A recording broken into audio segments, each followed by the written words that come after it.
we've got another three games to enjoy or endure, depending on how you look at it. Of course, this weekend's it's still a big game. It's a strange situation. It's a bigger game for Celtic than it is for Rangers. It's not often that's the case in an old firm. But listen, Rangers cannot give up this game and think. I mean, I don't mean just from a pride point of view. I mean, there's still Champions League football to be paid for. That is, okay, it's not the title, but there's also a chance that if you get Champions League football and knock Celtic down to the Europa League, everything that they're going to have to do this summer. And listen, it's not the prize that it once was, in the sense that obviously with Hearts being on the scene now, that they're to be contended with, obviously. But if you can knock Celtic down and limit their resources, and obviously they've got this rainy day fund. If you make them have to eat into that rainy day fund, that's 70 million quid in the bank, then the amount of signings that they're going to have to do. I mean, you're talking about 16, 17 players that will likely come in and out of Celtic Park this summer. That would put a huge dent in their ability to recover, like they did after the 55 season. At that point, we're all talking about, had Rangers qualified for the Champions League that season after 55, then it could have been a chance for Rangers to really rebalance Scottish football. I'm not saying overtake Celtic, but it could have rebalanced Scottish football, and they missed that opportunity.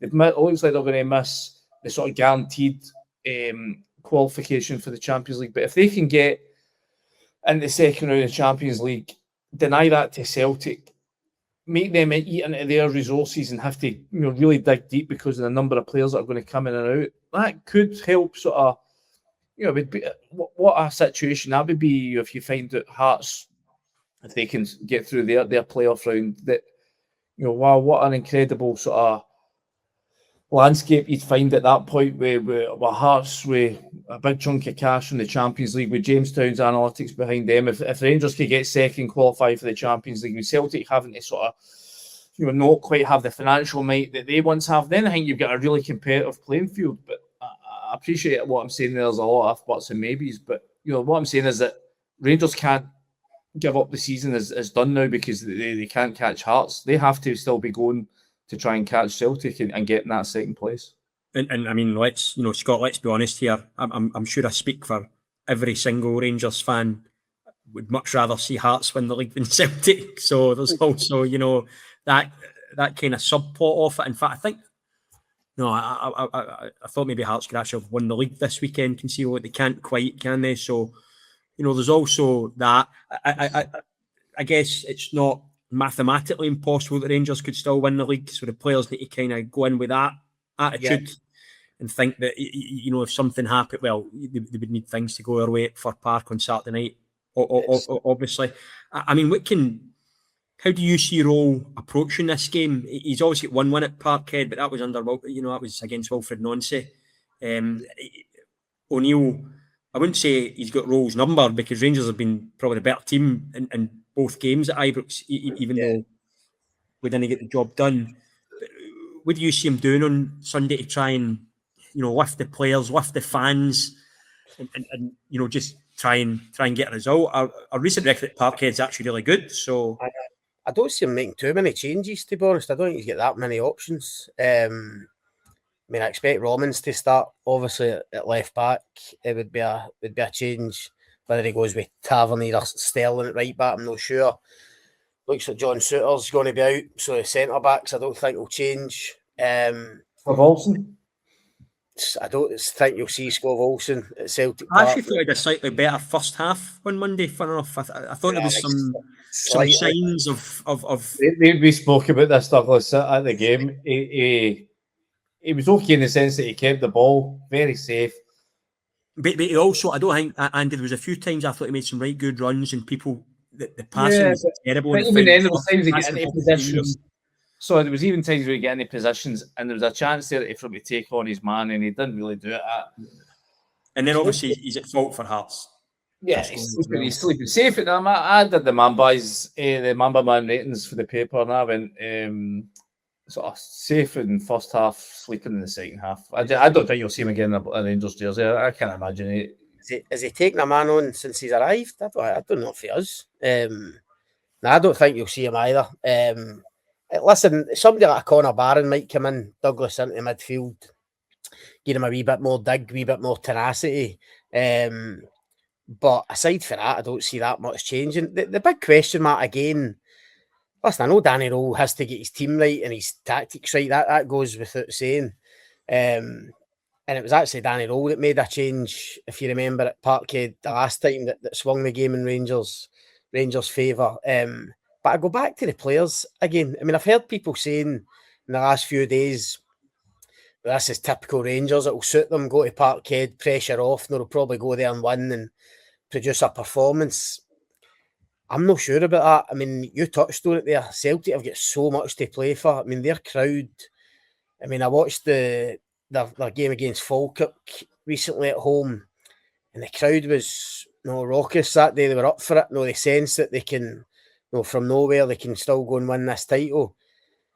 I think the atmosphere will be certainly the home atmosphere will be incredible, and I think with that pressure and that intensity, and Rangers players pretty much knowing they're out of the title race, I think Celtic will go at them, and it's about how they handle it. And as we've touched on, they tend not to be great at handling those moments or those kind of situations. So I might be wrong. I mean, maybe they will go there with a bit of expectation off, and without a home crowd, an Ibrox crowd behind them, and they might produce a performance and get a result. But I must admit, I don't see it. I think when the way Parkhead will be, how much Martin O'Neill will have those players up for it, sensing that knowing they've still got hearts at home, they can still go and win this title. I struggle to see how a Rangers team who have now lost 2 in the bounce put themselves out the title race. I struggle to see. I'm struggling to see how they go to Celtic Park and win. Yeah, I've got to agree with you, Scott. To be honest, I'd be surprised they went there and won. And Andy, you get any thoughts on what the team might be? Will he spring any surprises on us? Do you think the Deary will start, for example? He was on the bench on. Yeah, I mean, I think Danny Rowe spoke last week about there might be occasions where he's going to have to gamble. I'd be surprised if he gambled with a hamstring injury. I mean, the likelihood is that Rangers are going to be back, and certainly back for pre-season in pretty short order after this season ends. Obviously back probably late June, early July. They really want to sort of. Obviously, he's had a hamstring injury. He came back, obviously played 20 minutes the other night. If you risk that again, and unless there's something, the game's really close, I can't imagine him coming in and playing 90 minutes and then you risk him being out for, 8-10 weeks when you've got such an important start to next season. I think it'll be pretty similar to what we saw the other night. Obviously, Roman's coming in. I would imagine at left back. Probably Sterling, I would say, goes at right back to Kota Maeda. And then I think the only other change would probably be Gassama, maybe even Antman. I'm surprised Antman's not been given more of a sniff. I really thought he would be the guy that got the shootout for Tynecastle. Didn't see the Scov Olsen one at all. That was a really big call from Danny Rowe, and it just didn't work. So I would, maybe that's the one, but yeah, I think it would be pretty samey. I think Barron come back into midfield. I think a lot of fans have been kind of surprised, given just how well he was playing before his injury at the sort of January time, given as well that he's got a World Cup to be sort of trying to battle into. I would have thought if you're Danny Rowe, there's a guy that's not just get motivation to win a league, a guy who has to try and fight his way into a Scotland squad for the World Cup. He'd be somebody you'd be desperate to sort of unleash and let him go and show how keen he is. I mean, listen, we all know that Conor Barron's not going to win a Ballon d'Or anytime soon, but what he gives this team at times is a tenacity and energy, and I think a calmness as well. I think it's a calmness that Rangers have really lacked at times, especially recently. He's somebody that just puts his foot in the ball and picks the simple pass, but also the right pass. I think at times Rangers have been guilty of being, aimless in midfield. There was times in the second half they just needed somebody just to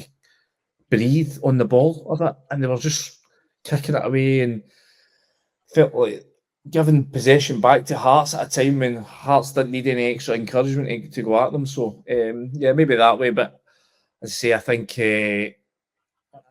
I maybe been one that's made this sort of argument Scott's talking about, that it would be nothing more Rangers-like than to lose at Tynecastle on a Monday night and then go and win at Celtic Park. But I think the mentality questions of this squad just make that really unlikely. I think this is a squad that, as I've said at the beginning of the show, that when the pressure's on, and the pressure is still on them because the knives will be out for them if they lose on Sunday. I think this is when they tend to crumble rather than stand up.